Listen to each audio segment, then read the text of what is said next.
જી sir.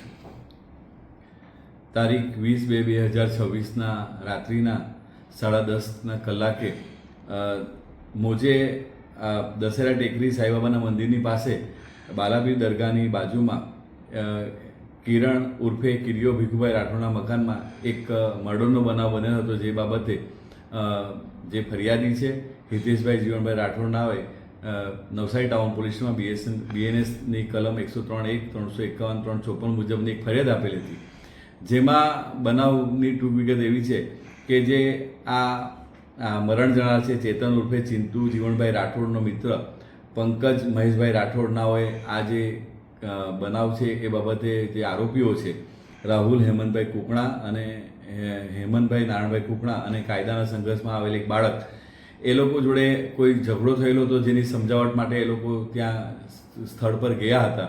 જે બાબતે બોલાચાલી થતાં આ જે ત્રણેય આરોપીઓ છે તેઓએ આ જે મરણ જનાર છે ચેતન જીવણભાઈ રાઠોડને શરીરના અલગ અલગ ભાગોમાં છરીના ઘા મારીને જીવલેણ હુમલો કરીને મોત નિપજાવેલ હતી.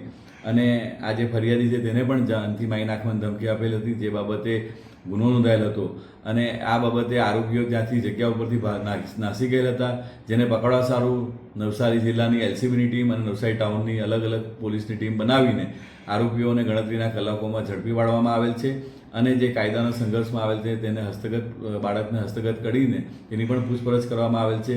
અને તેઓએ આ ગુનાની કબૂલાત કરતા તેઓને અટક કરવામાં આવેલ છે. અને આ ગુનાની તપાસ નવસારી ટાઉનના પોલીસ ઇન્સ્પેક્ટર શ્રી AS સરવાઈનાઓ હાલ કરી રહેલ છે.